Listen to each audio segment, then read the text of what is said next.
अस्सलामुअलैकुम क्लास 9 कैसे हैं आप सब। उम्मीद है आप खैरियत से होंगे। पहले हमने इंग्लिश का पेपर डिस्कस किया था और आज हम ट्रांजिशनल डिवाइसेस का टॉपिक डिस्कस करेंगे। ये जो आपका क्वेश्चन नंबर 4 बनता है वो इन एक्सप्रेशन से बनता है। आपको ब्लैंक्स दी हुई होती हैं 6 ब्लैंक्स और आपने 4 ब्लैंक्स कोई भी सूटेबल जो आपको सही लग रही है कि ये यहीं पे आती है वो आपने पुट करनी होती है। तो आपके पास चॉइस होती है, टोटल आपके पास उसके 4 मार्क्स होते हैं, राइट। तो जो आपका पेपर में जो ट्रांजिशनल डिवाइसेस यूज हुई हैं उनका मैं सोल्यूशन आपको बताऊंगी। वही वाली फेडरल बोर्ड ने रिपीट की 2025 के पेपर में वो आई हैं और अब दोबारा वो रिपीट नहीं करेंगे। तो आपने इन एक्सप्रेशंस को देखना है कि हम इनको कैसे यूज कर सकते हैं, इनका क्या मीनिंग है, ये कैसे एक सेंटेंस यूज हो रहा है, उसको लिंक करने के लिए हम कौन से एक्सप्रेशन को उठाएंगे। तो आपने इनको समझना है, देन आपका पेपर में जो भी आता है आप उसको अटेम्प्ट करने के काबिल हो जाएंगे। अब हम फर्स्ट देखते हैं टू शो एडिशन। एडिशन करने के लिए आप कौन कौन से वर्ड्स का यूज कर सकते हैं। एडिशनली भी लगा सकते हैं, फर्स्ट भी। जहां से आपकी बात शुरू हो रही होती है ना तो आप वहां पे फर्स्ट लगाते हैं। अगर तो आपके ऊपर वो जो 6 दी हुई है आपको सोल्यूशन उनमें अगर दिया हुआ है तो सबसे पहले तो डिपेंड करता है कि ऊपर आपको क्या क्या दिया हुआ है। देन आप पैराग्राफ को 2-3 बार अच्छी तरह पढ़ें, आपको क्या क्या लग रहा है, क्या क्या आपको ऐड करना चाहिए, देन आप उसमें करें। In the same way second, second कहाँ पे आप कर रहे होंगे ऐड, जब कोई दूसरी बात स्टार्ट हो रही होगी तो आप सेकंड का यूज कर सकते हैं। And further, also, likewise, similarly, besides, furthermore, moreover, too, ये सारे आप एडिशन को शो करवाने के लिए यूज कर सकते हैं। लेकिन डिपेंड करता है कि ऊपर एग्जामिनर ने आपको इनमें से क्या दी हुई है और फिर आप अंदर से बात पढ़ेंगे कि कहाँ पे इनका यूज हो सकता है। नेक्स्ट है आपके पास to show contrast. Although, even though, on the contrary, still, yet, at any rate, however, instead, on the other hand, even so, but, in contrast, nevertheless, otherwise. अब यहाँ पे ये जो आप यूज करवा रहे हैं इनमें से भी कोई आपकी एक ब्लैंक आ सकती है, हाउएवर बन के आ सकती है, कुछ भी, इंस्टेड भी, ऑन द अदर हैंड।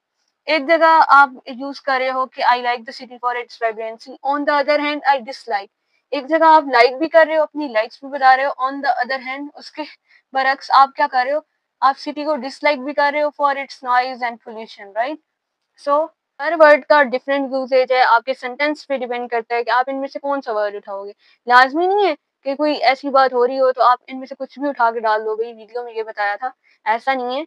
जो आपको ऊपर वर्ड्स, ऊपर हिंट्स दी हुई होंगी उनको भी आपने देखना है, उनके अंदर भी ऐसी बातें हो रही होंगी। पैराग्राफ को आपने 2 से 3 दफा अच्छी दफा पढ़ना है, एक दफा में पढ़ने से समझ नहीं आ जाता कि कौन से सेंटेंस में हमें क्या डालना चाहिए, राइट। नेक्स्ट है आपका टू कंपेयर। कैसे आप दो सेंटेंसेस का कंपैरिजन कर सकते हो, उनके लिए उनके वर्ड्स यूज कर सकते हो।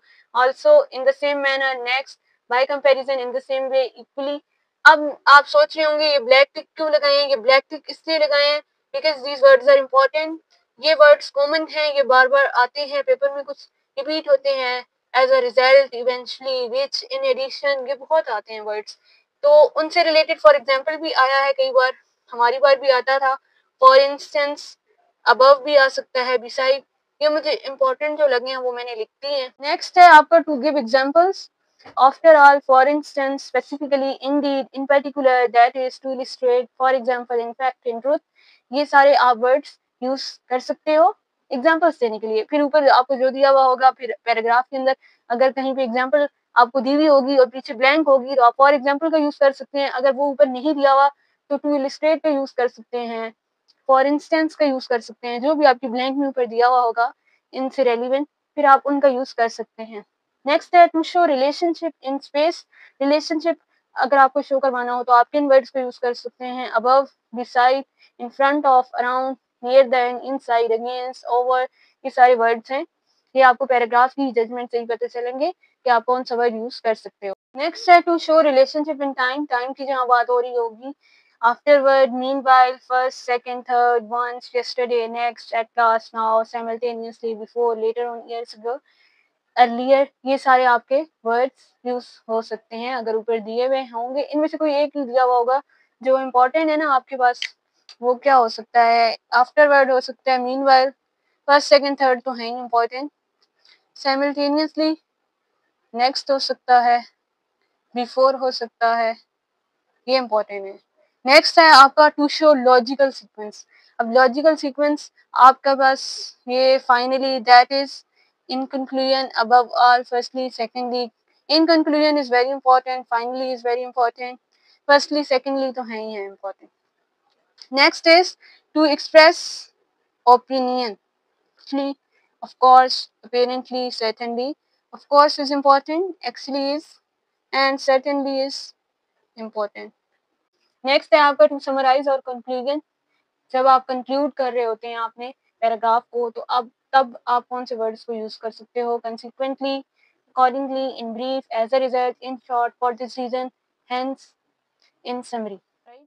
मैं फिर बता रही हूँ, इन वर्ड्स को जस्ट आपने लेना है एज अ हिंट्स, फिर आपने अपने पैराग्राफ को अच्छी तरह पढ़ना है। आपको पैराग्राफ ही आपको बताएगा कौन सा वर्ड कहाँ आपने लिंक करवाना है। जब आपको उर्दू करनी आती होगी उस पैराग्राफ की, और फिर आपको समझ आ जाएगी, अच्छा यहाँ पे फॉर एग्जाम्पल का यूज हो रहा है, यहाँ पे फर्स्ट का यूज हो रहा है, यहाँ एज अ रिजल्ट का यूज हो रहा है। मेन वर्ड्स आपके यही है, as a result, first, eventually, where, which, ठीक है। मेन वर्ड्स ये हैं जो बार बार आते हैं, बार बार आते हैं, लेकिन पैराग्राफ्स आपके सेम नहीं रहते, पैराग्राफ्स डिफरेंट आते हैं, और वहां पे आपको जहां इंफॉर्मेशन जो दी हुई होगी उस पॉइंट ऑफ व्यू से आपने पुट करने होते हैं। ऐसे नहीं कोई भी रैंडम उठा के आप पुट कर दें, फेडरल बोर्ड आपको मार्क्स देगा, ऐसा बिल्कुल नहीं है। आपकी इंग्लिश बिल्कुल ऑलरेडी अच्छी नहीं होती तो फिर आप तवक्को रखते हैं कि आपके मार्क्स अच्छे आएंगे, ऐसा नहीं है। लिखने के मार्क्स मिलते हैं, लेकिन अगर आप सही लिखें तो। ऐसे ही लिखने के पेपर भरने के मार्क्स आपको कोई भी नहीं देता, गारंटी दे रही हूँ, फेडरल बोर्ड भी नहीं देता। आपका क्वेश्चन नंबर 4 है, जिसमें आपने ट्रांजिशनल डिवाइसेस का यूज करना है। कोई सी 4 आप कर सकते हैं, मैंने 6 फिल कर दी हैं आपको समझाने के लिए। यही 2025 के पेपर में आई हैं। अगर आपके बहन या भाई ने किसी ने 2025 का पेपर दिया है, उनसे पूछिएगा, ये उन्होंने रिपीट किए हैं, ठीक है। ये 2025 के पेपर में ये पैराग्राफ रिपीट हुआ है, उन्होंने अपने ये मॉडल पेपर में ये पैराग्राफ दिया हुआ है। देखें अब यहाँ पे पहले पैराग्राफ स्टार्ट हो रहा है, तो यहाँ पे हमने फर्स्ट लगाया है, first we about on our journey through the dense forest where. अब यहाँ पे हमने क्या यूज किया है? वेयर का यूज किया है, where sunlight filtered through the canopy. Next अब हमने यहाँ पे ब्लैंक बहुत छोटी थी, तो फर्स्ट वाली आपके पास क्या है? एज अ रिजल्ट मैंने यहाँ पे यूज किया है। नेक्स्ट मैंने यहाँ पे इवेंचुअली यूज किया है। फिर यहाँ पे जो ब्लैंक है, यहाँ पे मैंने कॉमे के बाद which added to the sense of adventure, यहाँ पे मैंने विच का यूज किया है।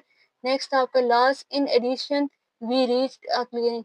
अब इन एडिशन का मैंने यहाँ पे यूज किया है, और ये सारा हमारा कंप्लीट हो गया यहाँ तक पैराग्राफ, राइट। तो ये मैंने आपको इसका सोल्यूशन बता दिया है। नेक्स्ट अब हम इसके बी पार्ट की बात करेंगे, और ये मैं आपको इसका सोल्यूशन भी प्रोवाइड करूंगी, और जो 2025 में बच्चों का पेपर हुआ है वो सोल्यूशन भी आपको मैं दूंगी। ये मैंने एक्सरसाइज लिख ली है, यहाँ पे ये मैंने सेंटेंसेस कुछ बनाए हैं। ये जो आपने जितनी भी ट्रांजिशनल डिवाइसेस पढ़ी हैं उनका यूज हम कैसे कर सकते हैं, एक ओवरव्यू ब्लैंक्स में मैंने आपको देना था। तो 4 सेंटेंसेस मैंने लिख लिए हैं, फिफ्थ मैं आपको बाद में एक्सप्लेन करती हूँ। फर्स्ट वाला देखिए, आई love reading books plus my favourite genre is science fiction. अब यहाँ पे इन एडिशन का हम यूज क्यों करेंगे? क्योंकि यहाँ पे इसी के बारे में ऐड हो रही है, इन्फॉर्मेशन ऐड हो रही है। पहले तो वो कह रहा है कि मुझे बुक्स से बड़ा प्यार है, I love reading books, in addition to add some information, my favorite genre is science fiction. That's why we use in addition. Next sentence is the weather forecast predicted rain. As a result, we decided to stay indoors. As a result क्या कहाँ पे use होता है, क्यों indicate करवा रहा है, इसका क्या मीनिंग है? एज अ रिजल्ट हम इसलिए यूज करते हैं, it shows cause and effect relationships. Cause क्या है? वेदर है, बारिश हो रही है, उसका इफेक्ट क्या पड़ रहा है? हम घर के अंदर ही रह रहे हैं। We decided to stay indoors, right. As a result को हमने इसलिए यूज किया। Next is the new policy has several benefits. For instance it will increase productivity. अब फॉर इंस्टेंस का हम क्यों यूज करते हैं? To provide a specific example, to support a point. अब देखें यहाँ पे ये वाला मेन पॉइंट है, इंक्रीज प्रोडक्टिविटी। इस पॉइंट को सपोर्ट करने के लिए हमने फॉर इंस्टेंस का यूज किया है। इसके अल्टरनेटिव हम क्या यूज कर सकते हैं? वर्ड्स फॉर एग्जांपल भी यूज कर सकते हैं, such as, like, including. Next your fourth sentence is the city is known for its beauty, therefore it attracts millions of tourists every year. So therefore indicates logical conclusion. Next we will move to fifth sentence. Next your fifth sentence is I am not a morning person. Instead I prefer working late at night. Here instead gives us a alternative meaning. So जो बंदा सुबह काम नहीं कर सकता, जो morning person नहीं है, वो क्या प्रेफर करता है कि वो रात को काम करे, राइट। अब हमने ये सारी एक्सरसाइज डिस्कस कर ली है, और इसके एंड पे मैं आपको एक और एक्सरसाइज दूंगी सॉल्व हुई हुई, जिसमें हाईलाइटेड होंगे ये सारे ट्रांजिशनल वर्ड्स, उनसे भी आपको काफी हेल्प हो जाएगी। और इसके अलावा आपको जो स्टार्ट में मैंने एक्सप्लेन किया था उसकी भी एक इमेज आपके साथ शेयर कर दूंगी इसी वीडियो के एंड पे ही आपको मिल जाएगी। वीडियो का करते हैं यहीं पे एंड, मिलते हैं नेक्स्ट वीडियो में, तब तक के लिए अल्लाह हाफ़िज़।